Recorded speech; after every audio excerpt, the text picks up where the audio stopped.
My career sucks. Sex just isn't the same. What's my purpose? Where did this fat come from? My relationship is killing me. I'll never be happy. My debt is piling up. I'll never find love. Why can't I be like other gay guys? Hey guys, it's time to get a grip, stop whining, make a bold move, and do something amazing with your 40-plus gay life. Let's get to the show with your Tell It Like It Is host, Rick Clemons, who does his best to never act like a dick or a diva unless you act like one first. Hey guys, welcome to another episode of 40 Plus Gay Men Gay Talk. And before we dive into the show, I just want to remind everyone of a couple of things. Don't forget that if you want to continue this conversation, come join our Facebook group. You can join that by going to Facebook and just looking for 40 Plus Gay Men Gay Talk, the community. And I also want you to not forget that once a month we do a 40 Plus Gay Men Gay Talk chat. Those happen on the third Monday of the month most of the time. Sometimes we switch it up. But if you'd like to sign up and be notified when we're doing those chats, you can go to gaymengaytalk.com or you can go to gaymens, MENS, chats.com, and you'll see the schedule. We're starting to put the New Year schedule together. I know that new things are coming along the way. We're going to be talking about some eroticism sort of stuff and, confidence. And we always have great conversations, but just wanted to throw those out. But let's get to what we're here for today. What I know is most people 40 plus that are gay men in their gay lives, there's a whole lot of stuff that can happen. Everything from, oh my gosh, how do I date to maybe I'm on the verge of sex and porn addiction. Well, we're going to go cover all of that today. Joining me today is a therapist based in the LA area. His name is Brandon Simpson, and he has really made it his role in his work to create safe spaces for LGBTQ people to really talk about the stuff that's important. And he is trained in trauma and addiction, especially in the areas of sex and porn addiction, but he is also an LMFT, and he can help you pretty much with everything. I don't know, he can cook you dinner, but he might if you're really cute. I think he might help you out there. But Brandon, welcome to the podcast. So glad that you're here with me today. Thank you for having me. This is an exciting topic, and I think it's a topic that doesn't get a lot of bandwidth in podcasts and stuff. So I'm excited. Yeah, so we're going to start with let's just the commonality of what can happen for many men. The common thing of, oh my gosh, dating really sucks and I'm having a hard time. And then it can actually lead to some of these addiction things that we wanted to talk about. So let's compare notes, coach to therapist, what's happening in your world when it comes to gay men or gay and bisexual men when it comes to dating? What are some of the big hot buttons for you? Yeah, a really big hot topic that me and a lot of my patients talk about is the dating culture just in general has shifted. They are used to, a lot of my patients, they're used to going out to the bars and, striking up a conversation with someone, using a lot of those interpersonal skills that they have gained throughout their life. Whereas a lot of younger men these days, I say we, but I'm 30 something. So close. You're a baby. You're a baby. I'm just going to say. A lot of the interpersonal skills aren't there. They are, a lot of these kids who are 21 through 25, 26, they grew up using cell phones. They grew up in a technological era, and it really inhibits a lot of the social connections. And so dating is shifted, and it's trying to navigate that field. I love this because I hear that a lot. Okay. But then it's always so funny to me. I'll be talking to a guy that's in his 40s or 50s or something. They're like, yeah, we're talking about this, especially if I'm in person. If I'm on, if I'm on a Zoom call with one of my clients, it's a little bit different. But if I'm in person with somebody and they're talking about this and they've got their phone out and they're talking to me I'm like, you're complaining about something you're doing too, man. So come on. Give me a little bit of a break. But it is a different world. I mean, it literally is. Now, my husband and I actually met online. So this was back in the day. This is in the late 90s, right around 2001. Well, we met the week of 9/11. And it was a site. Some of the guys may remember this, Planet Out. It was very much snail mail, sort of you see a profile, you send a message, then it goes to their email, then they got to get the email, then they reply back. Then it comes back into the system oh, you got it. It's kind of like you got mail sort of thing. Yeah. That was probably the precursor to so much of this. And now we are literally okay, where do we go meet? How do we have those interactions? And yes, that touch point of being able to like really be with somebody and go, how do we communicate? It's a whole new challenge. And so many guys Yeah. are struggling with this. And Yeah. it takes that personal touch away in so many ways. Yeah. And I think it does take, you know, the effort isn't there anymore, because I think Mm-hmm. that was, you know, before, you know, the Tinders, the Grinders, the Hinges, you know, you had to actually make an effort. Right. You know, you didn't, even if you did meet someone, it was random at a bar, you thought he was cute and you wanted to get to know him a little bit more, you'd have to get his phone number. You'd have to physically call him to be Yes. able to set up that time, to be able to be very mindful with where you guys are going and everything. And now it's a quick text message or it's a quick DM, Mm-hmm. which my phone, I'm usually very notorious that someone will text me, I'll read it and forget to reply. And then, and my patients are like, but he hasn't replied. I was like, did you try it again? Right. And so it's this like, Well, it's how do all you, instant gratification, yep, a yeah, lot of it, you know, but and that makes it really challenging. And it is interesting to see what I'm going to consider the, you know, older generation. So the boomers and definitely the Gen Xers are like, mm-hmm, okay, what's going on here? Right. mm-hmm, But yet, when I talk to younger people, they're kind of complaining about the same thing. It's like, yeah, okay, we're connecting through like what's in the palm of our hands. No pun intended there, guys, but what's in the mm-hmm, palm of our hands. And then there's this like, ooh, but they didn't reply. They didn't say something, or you didn't get that mm-hmm, immediate reaction.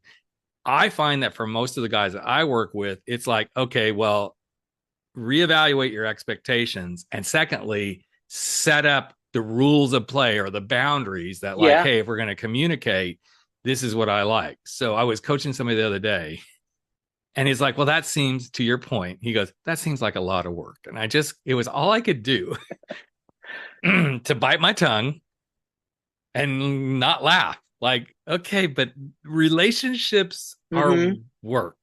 I mean, yeah. that's part of this. So, what are some of the things you're helping your clients with when you get into that space where they're like, oh, this is too much work, or, you know, everybody just wants this? What are some of the things you're challenging them? Because I know as a therapist, you're like a coach. It's like, I'm not going to solve the problem for you per se. Yeah, yeah. I'm going to challenge you to really like find your own answers. So, what are some of the things you're helping them do? Yeah. So I do a lot of boundary and expectation work too, because I think it is Mm-hmm. that moment that they expect something very specific, or they are easy to kind of dump or throw away the interaction if it doesn't meet up those expectations. So Mm-hmm. I'm really working with a lot of my patients to be like, hey, like where is this? Let's figure out, is it too sensitive? Is it not sensitive enough? Where can we meet kind of in the middle? And I think it is, because, and to your point, it's interesting because a lot of my patients, when I say, well, tell this date, your expectations, they're like, but it's only the first date. That's too pushy. I was like, and I usually have to remind them, well, then is it someone you want to be with then? If you feel Right. like if they're going to run away, I'm like, can you theoretically say that like you kind of dodged a bullet there? Mm-hmm. It's Um, interesting to hear those sort of things come up because it's like, okay, so there's this other desire expectation. I think that's the best way to put it. I just want to be in a relationship. I want a guy. mhm, Okay. But do you want to be with someone who you can't have some boundaries with, that you can't yeah, bring these sort of things up? Because then what does that say about the way both of you do connect to each other. relationships? Yeah. Uh-huh. Exactly. And it makes it really difficult. So when somebody is like, oh, I don't know, I can do that. What is a way that you challenge them? Because I have my I ideas. I usually have them listed out. I'm a really big person. It's actually very interesting because any of my patients that come to me about relationship issues or issues connecting with others, I usually give them this task where I want you to list out all of your expectations, the Mm-hmm. do's and don'ts of being in a relationship with you. You know, Mm-hmm. what are you willing to accept into that relationship? What are you not willing to accept? Yep. And then what I do is I help them negotiate those boundaries, because our boundaries are not they're not hard and fast. They don't just stay there. They move. They're tangible. They get pores even. So I usually help a lot of my patients navigate that, so Right. that when they go into an interaction and they go into a date, I usually call it pool rules Mm. of engaging with you. Yep. And so I usually have them, and after a date, I'm usually like, okay, well, what pool rules were broken? And then we Mm. usually go through them, and usually I tell them to give themselves and the other person some slack, because I'm like, Yep. it's your first date. Everyone is nervous. No one is going to perform at 100% the first time. Right. So, and then I tell them, are those pool rules that are broken, are they big rules? Mm-hmm. Or are they, you know what, they would be nice if they were there? Right. Right. And then I We usually tell put them, so give much them until the third date. emphasis. Yeah, we put so much emphasis on this has to happen. Mm-hmm. And after being in my relationship for 23 years, the engagement and the rules and how yes, there's a solid core that's like, Yeah, yeah. okay, but there's other pieces that it's fluid, it's always changing. Your Mm-hmm. perspectives, your desires, what you expect, all these different things are constantly. And I guess if I could share, I wanted to say teach, but if I could just share with like younger generations, like just realize your relationship is going to be fluid. It is Mm-hmm. never going to be 100% what you Yep. believe in the magical, you know, boy meets, boy wonder, whatever world. Yeah, yeah. It's always going to change. And that's actually, in my perspective, very healthy. The Mm-hmm. more that you can manage change in your relationship, the more willing you probably are to be in it. Now, obviously, if certain things shift, like suddenly you're not, enjoying sex with each other, or you're Mm-hmm. suddenly like, my partner spends more time watching porn or something like that than actually wanting to be with me, then there's some new rules of engagement that need to Yeah. be discussed. And I would highly recommend working with, you know, I do that kind of work. I don't mind doing that kind of work, but there's certain techniques that I feel like a marriage and family therapist can really dig into. Now, I've done some couples work. Mine is always a more about, okay, let's identify the problem and let's start moving towards how do you want to rectify it, which is similar to you. Yeah, However, yeah. I feel like the area where LMFT people really can do this in a much better way is oftentimes there's something built in to Mm-hmm. how each person got socialized, Yep. some belief of the family systems that embedded really super deep.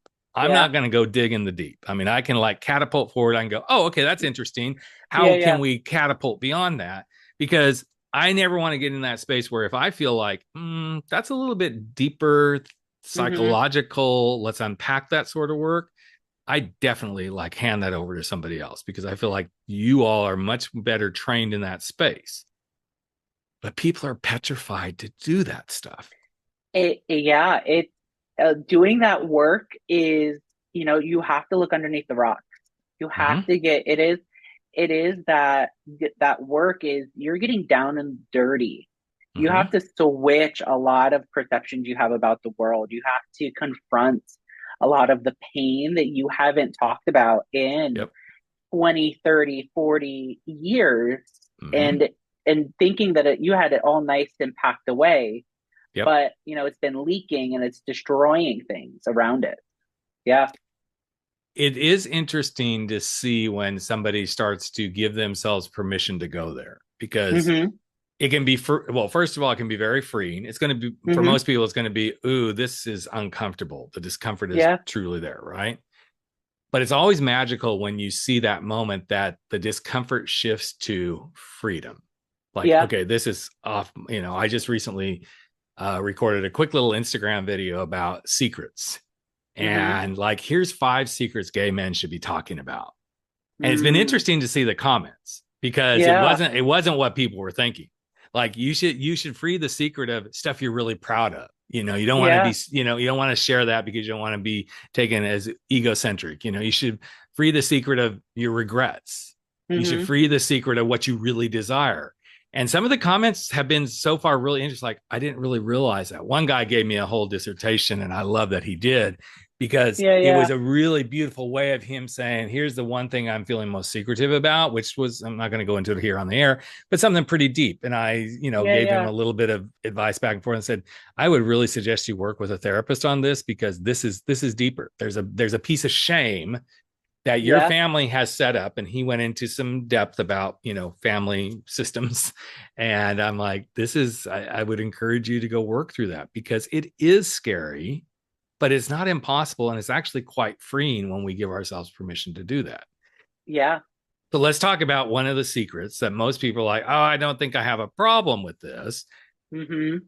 I guess it's one. Well, it's actually two, but they kind of go hand in hand a little bit. So here we are in this lovely dating world. We're trying to get Yeah. out there and all this sort of stuff. We get frustrated, and then we're beings. We're sexual beings. I believe Yeah. that we are sexual beings as we are human beings. Mm-hmm. And so then suddenly, where do we start to turn? Maybe random sex, maybe a lot of porn. Yeah. And then suddenly we isolate. There's been so much isolation, Brandon. I know you know this, during and post pandemic. Yep. That, okay, if this dating thing isn't working after a couple of tries, then I am just going to pleasure myself and watch porn. Yeah. And then suddenly people can dip into that. So what is a sign that you have seen that really showcases somebody is starting to step into the either sex or, I'm going to say, sex and porn addiction? Like, what's something somebody can see? Yeah. So what I'm seeing with a lot of my patients, it is that social isolation. You're prioritizing the pornography or the random hookups over more healthier social interactions. Your friends, your family, you're starting to really cut away from them. There's also a kind of like an exacerbation effect. So, what used to be able to be pleasurable and used to find erotic doesn't work anymore. So now you have to start going to more and more extremes of categories of pornography, of types of porn you watch, where you watch it. Even for random hookups, it's where are you having the sex? Who are you having sex with? It starts getting more and more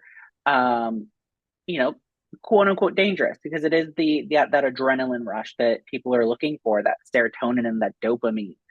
And a lot of times it's impacting their relationships. We don't, humans in general, we don't see there's a problem until the problem is there. Exactly. And usually for most of my patients, it's their partners have found their search history. They realize they're watching it a lot more than what they thought it was. It's stuff that they never thought about in their relationship.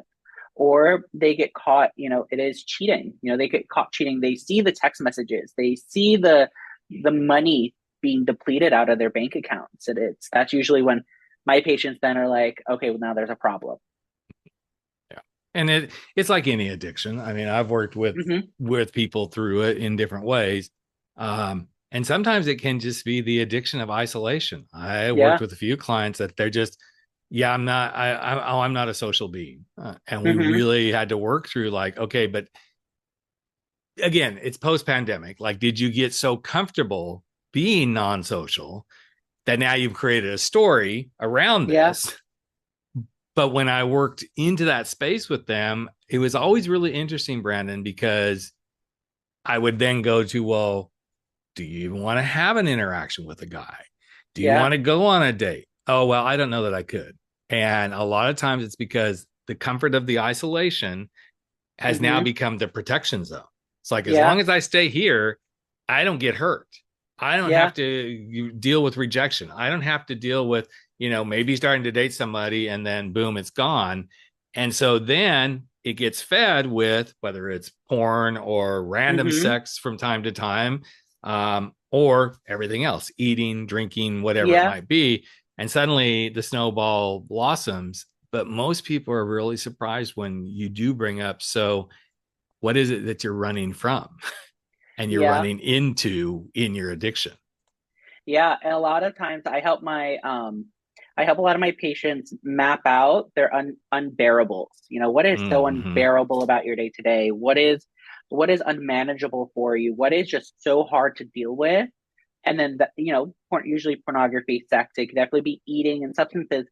What is that kind of final moment to push you to interact with those things? And that's how we have to start. We have to start mapping those out, because if you don't get to the root of those unmanageables or those unbearables, and I've seen this a lot with a handful of my patients, is the addiction transcribes itself. So they'll take the porn away. They're like, hey, I haven't watched porn and I haven't masturbated in 3 months, but I've noticed like I've been smoking an excessive amount of weed. So it's like, okay, so we haven't got to the root of the problem yet. Right. We took the Right. surface away, and now you found a new surface level thing to kind of help you through it. Mm-hmm. Yeah. But now we have to go a little deeper. But that's pretty common in the addiction world, Mm-hmm. is that we move from one addiction to the next. And it can be something as simple as, you quit using pot, but now I don't know, this is an extreme, but I've seen it. You were using pot, now you're getting lots of tattoos, Yeah. or now, you quit overeating, but then you start drinking, Yeah. Nicotine addiction. I mean, I'm somebody who was a nicotine addict. And when I finally broke it over, gosh, it's been almost 15 years ago now. I Okay. didn't think about it. I don't think about it. It's like, in fact, it's so interesting to go through the phase. Like, okay, I'm not going to do this. I'm not going to shame Yeah. myself, all this sort of stuff.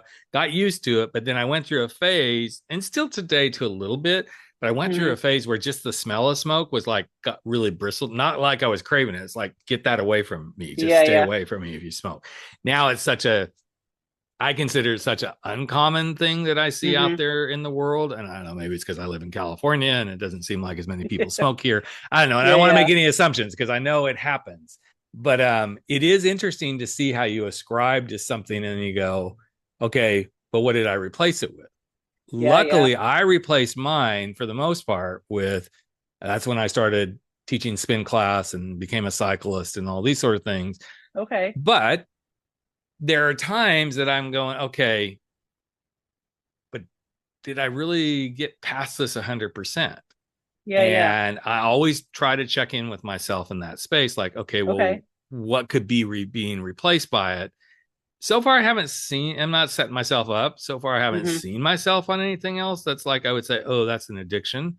But I think this is part of the piece of the puzzle for our listeners to really think about. First of all, if you have an addiction, get the right support, Yeah. and don't shame yourself because of it. I think that's Mm-hmm. one of the things that prevents most people. In fact, that would be a really great thing to talk about, Brandon. Like, what is some of the shame that people feel when they're battling, like, okay, I have this addiction, and then they won't do anything? What are a lot of the shame pieces that show up?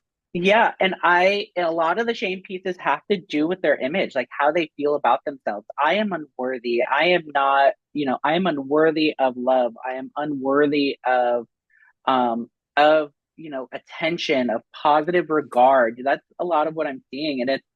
And it even happens to the fact where a lot of the people who come to me and they are addicted to porn, what usually tends to happen is the shame, once they admit there's an issue, there is it's heightened shame. And what they do then tend to happen is it's an anorectic phase, is they Mm, completely withdraw from anything sexual.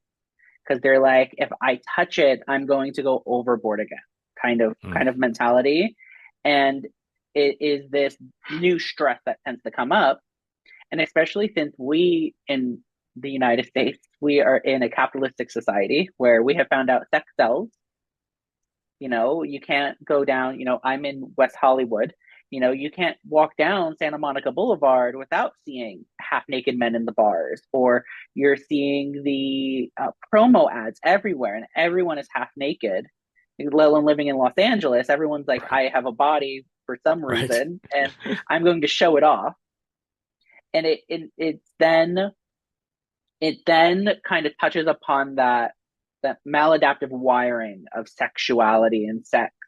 And that's usually a lot of also the contingent work, is how do we rewire that? So it's Right. so it's a little more positive for you, and it's not as detrimental anymore. I love that you can take that piece and put it together, because I think so much of the shame is, if I can't meet that standard, then I'm no good. So let's just compound the no good by continuing to Mm-hmm. do this thing that actually Mm-hmm. then makes me feel even less no good. Yep. And unfortunately, it's a slippery slope. It's a really Yeah. super slippery slope. And again, having worked with some people, had some people in my own world in that space, I found, even as I started to realize, and there was a point in my life where I'm like, I wonder if I'm slipping down this slope into alcoholism and Mm-hmm. sex addiction. And when Yeah. I stepped away and started to have the real conversations with myself, one of the things I kept coming back to, and I was just beginning to like really be exposed to coaching. So I had a Mm-hmm. coach at the time. But I remember my coach at the time, and this had nothing to do with my addictions. It was like, career moves and everything. Yeah, I yeah. remember the first time she asked me the question, what is it you really desire, and who would you be if you could make that desire happen? Okay. And I remember when I started having those thoughts around, am I drinking too much and am I having too much random sex? I really used that question to help wake me up. Like, what is it I Okay. really desired? What I really Yeah. desired was a rich relationship that made me feel, I'm never going to use the word whole because I don't think a relationship is part of the equation to making you feel Mm-hmm. whole. Only you can make yourself feel whole.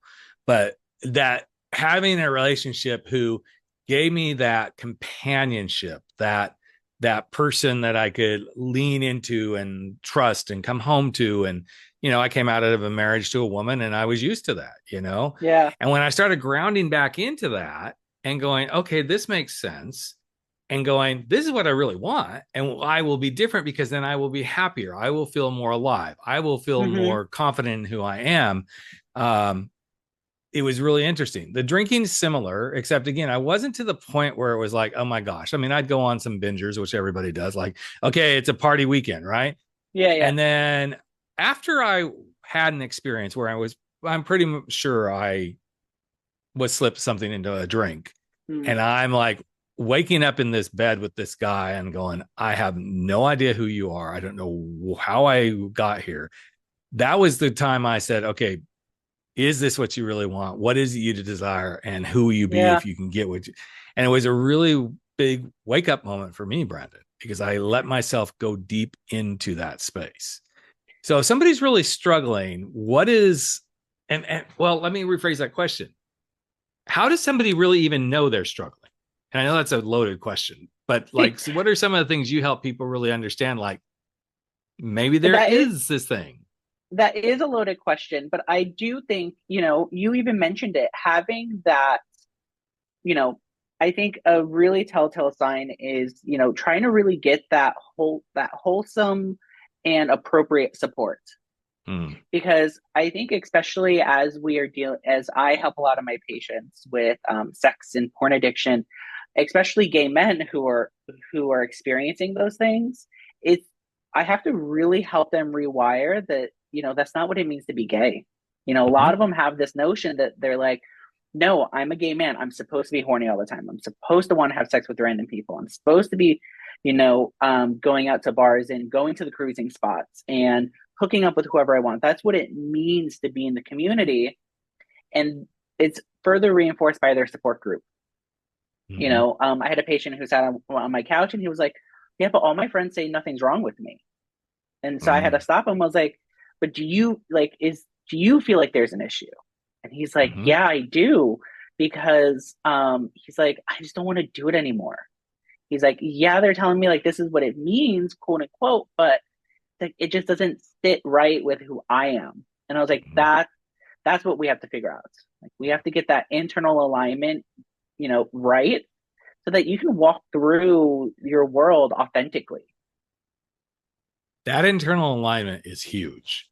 I do a Yeah. lot of work around values. In fact, I had a conversation just recently with a client and said, what is the core value that is not aligned with that you hold to be true for you? Mm-hmm. And it was a similar conversation around the hooking up and everything. And he actually said, one of my core values is authenticity and integrity. And so then I explored with him, like, well, how Mm-hmm. are you not being authentic if you're hooking up all the time? How are you not being in integrity? And he got really quiet. And he goes, it's probably more the integrity that hits Mm-hmm. first. And then it's followed by the authenticity. He goes, Yeah. I don't really enjoy the casual hookup, but I do Mm-hmm. it because this is my only way I'm getting, quote, a release that's at least enjoyable rather than, masturbation and pleasuring myself. Yeah. Yeah. I said, so who are you out of integrity with? Mm-hmm. And he got super quiet. And he goes, I think myself. Yeah. And it was a really interesting conversation to continue because we really did dig into, he felt like he wasn't being integrity with himself, and then he wasn't really being authentic with himself.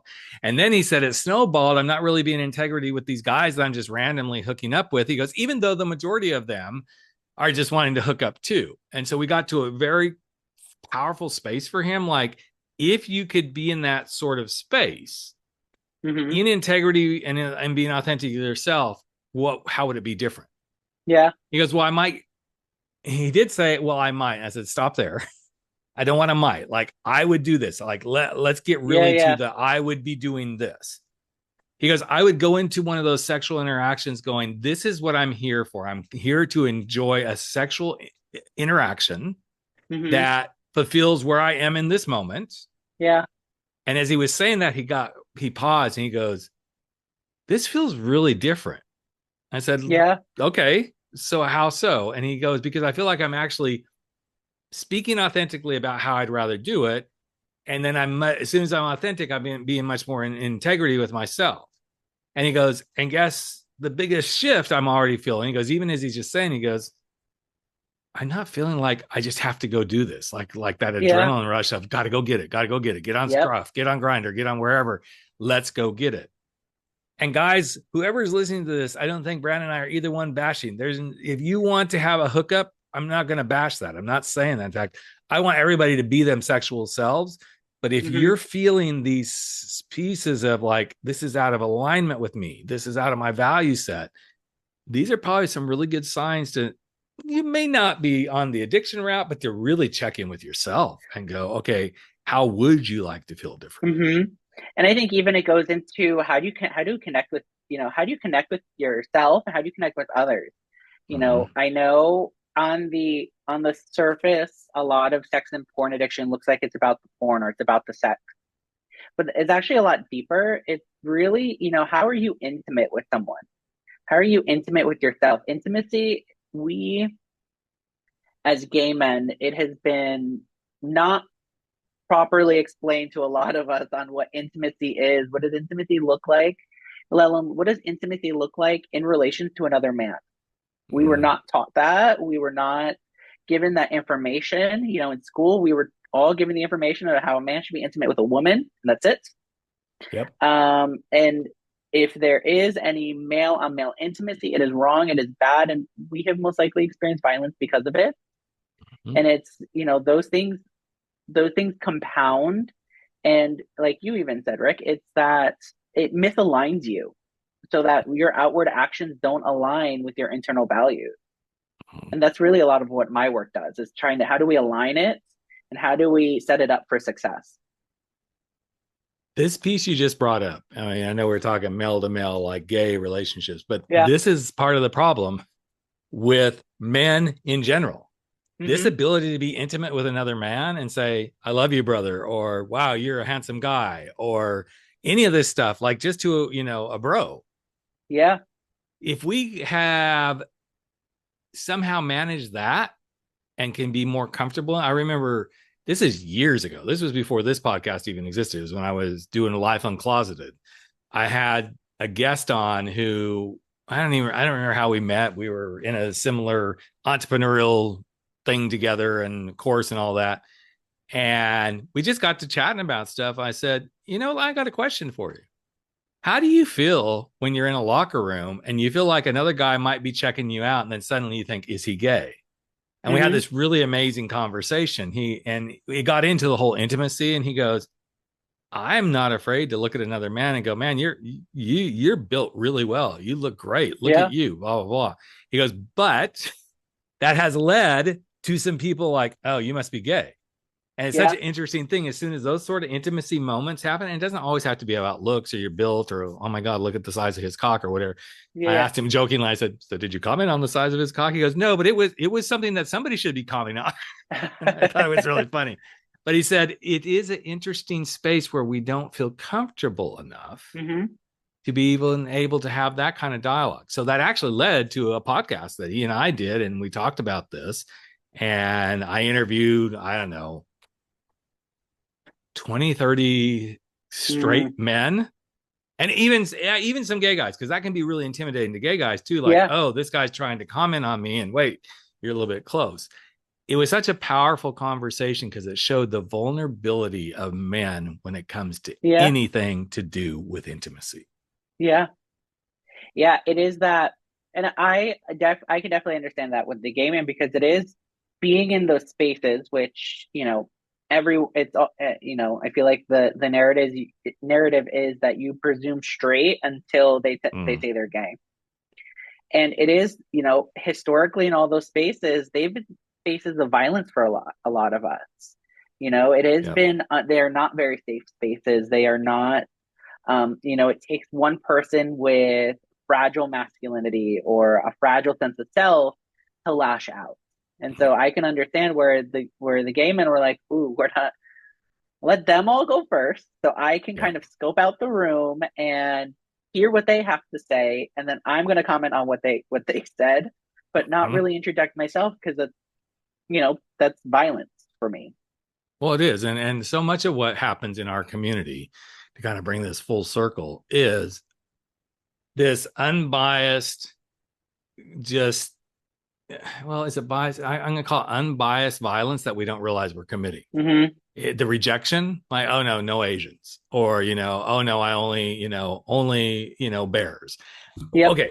All of this stuff, that's fine. It's like, here's your preferences, but sometimes it moves to that space that then it is harmful. Sometimes it's bullying.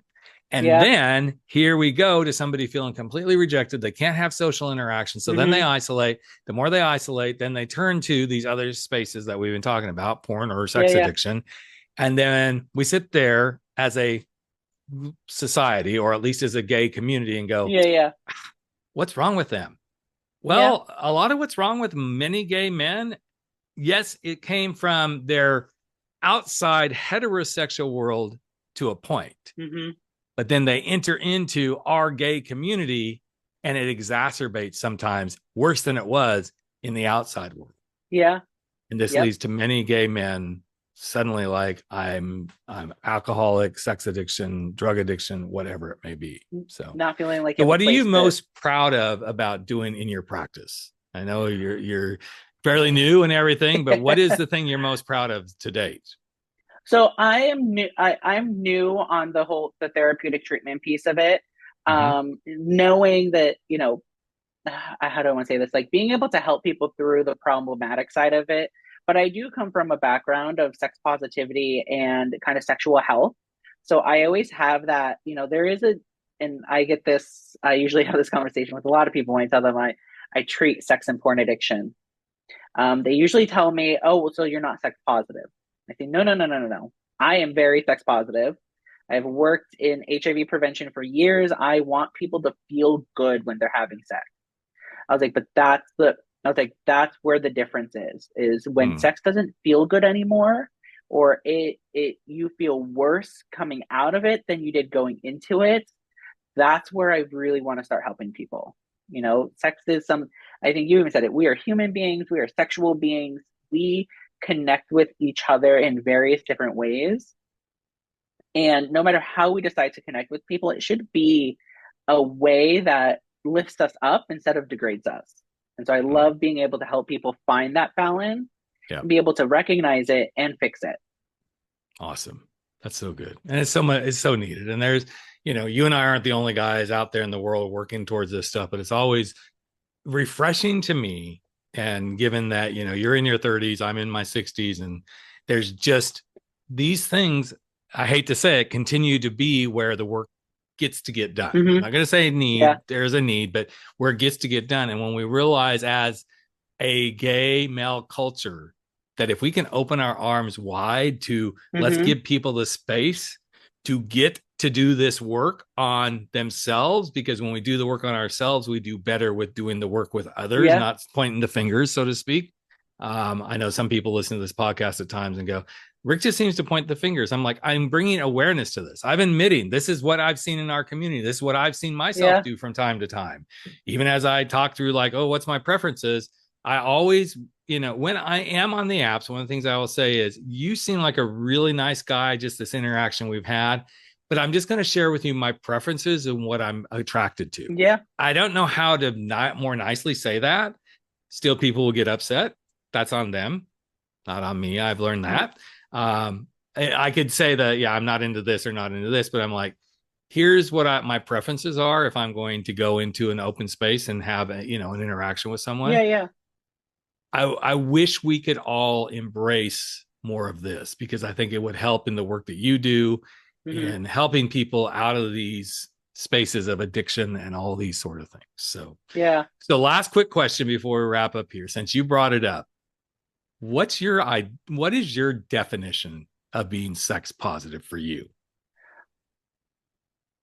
My definition of being sex positive is promoting healthy sex and sexuality, but it's also identifying those pieces that aren't very positive or negative.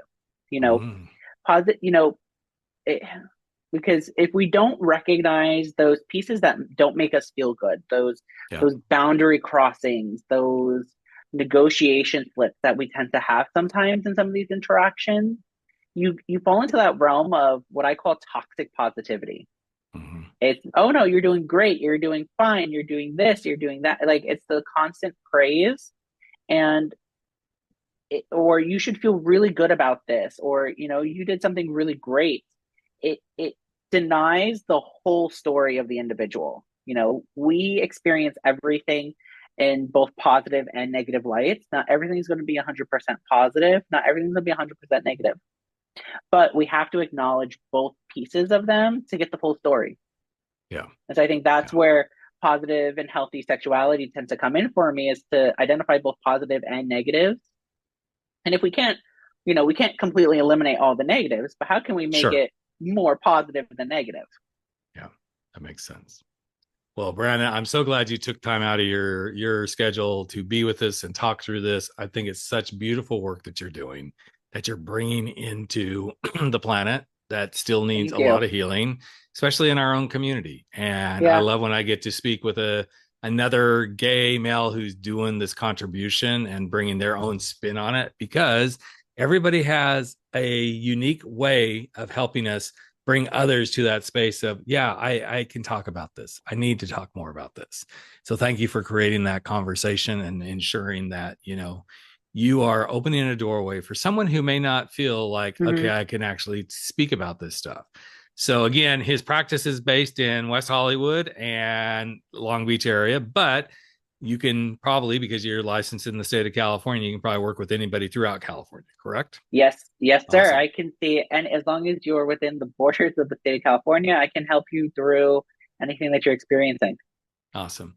And we will have a link to Brandon's website if you're interested in learning more about him and stepping into your own way of being truly aligned with who you want to be as yourself, as a gay or bisexual man, or anybody in our community. I mean, we have other people who listen occasionally, but especially in the gay and bisexual male world. And again, just want to say thank you so much for sharing of yourself, being here with us. And guys, don't forget, there's just another episode around the corner. And also, if you want to join the community, go to our Facebook page, 40 Plus Gay Men Gay Talk, the community, and we'd love to have you join us there for further conversations. So, Brandon, thank you again for being here, my friend. Thank you for having me.